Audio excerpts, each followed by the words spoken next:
Hi everyone. So in this video, I will clear all your doubts regarding the counseling.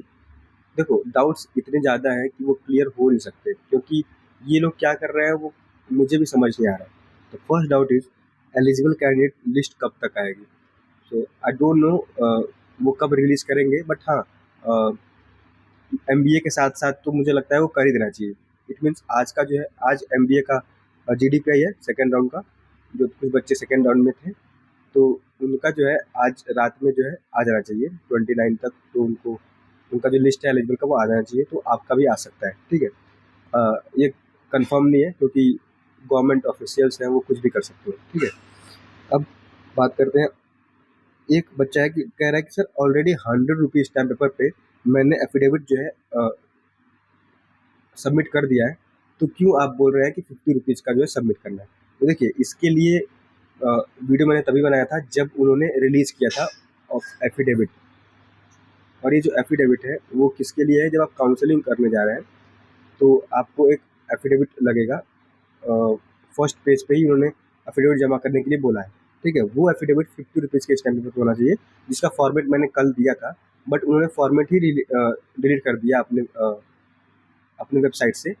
तो इसके regarding मुझे information नहीं है अभी के लिए, जब तक था तो उन्होंने बताया था। ठीक है, मुझे क्या लगता है कि वो जो है एफिडेविट वो हटाने वाले हैं शायद से, या नहीं हटेगा तो फिर से आपको बनवाना पड़ेगा। ठीक है, तो ये हो गया।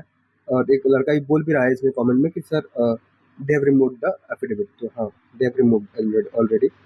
सो अभी एक और बच्चा बोल रहा है कि सर मैंने आपके फॉर्मेट का बनवा दिया है और फिर मुझे क्यों सबमिट करना है एफिडेविट।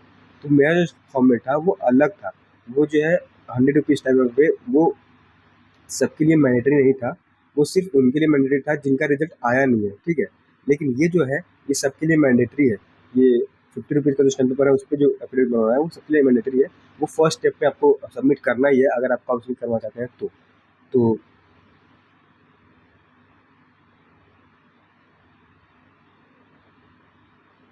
वही सेम कमेंट है कि मैंने 23 टू 25 जून के विंडो में अपलोड किया था, तो फिर से क्यों। तो वो भाई वो अलग था और ये जो है ये अलग है, ये सबके लिए ज़रूरी है। ठीक है, कब सबमिट करना है ये बताओ। ये जो एफिडेविट है वो आप जब रजिस्ट्रेशन करेंगे for choice filling and all, तो आपको जो है सबमिट करना है। ठीक है, जैसे एमबीए का शायद 1 तारीख से है, या 1 तारीख से ही है काउंसलिंग उनका, तो उनको कल या आज कल में उनको रजिस्ट्रेशन करना होगा, तो उनको अभी सबमिट करना है। और जो एमएस के हैं तो उनका 10 से जो काउंसलिंग है तो उससे पहले आपको करना होगा, यानी आप 1 to 8 के बीच में आप कर सकते हो, कोई दिक्कत नहीं होगी। ठीक है, और हाँ, pass out student, what about pass out student, जो पास आउट स्टूडेंट है उनके लिए ज़रूरी है कि नहीं, ये सबके लिए ज़रूरी है। ये जो 50 रुपीज़ का स्टैम्प पेपर है उसमें एफिडेविट जो बनवाना है वो 50 सबके लिए ज़रूरी है। अभी जो है उन्होंने डिलीट कर दिया उसको, फॉर्मेट को, तो अगर वो फिर से अपलोड करते हैं तो सबके लिए ज़रूरी होगा। ठीक है, हाँ बिल्कुल, आप अगर 2025 में पास आउट हैं तब भी आपको करना होगा।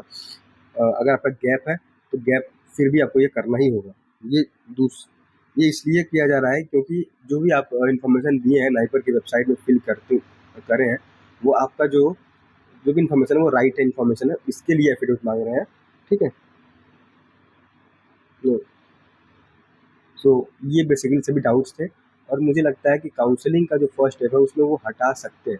मुझे लगता है कि वो हटा दें क्योंकि उन्होंने ऑलरेडी कितने एफिडेविट तो मांग लिए हैं। लेकिन ये जो है मैंडेटरी एफिडेविट है तो क्या पता वो ना हटाए, इसका कोई वो नहीं है, गारंटी नहीं है। तो that is all for today. जो भी डाउट है वो फिर से आप कमेंट सेक्शन में पूछ सकते हैं। Thank you guys.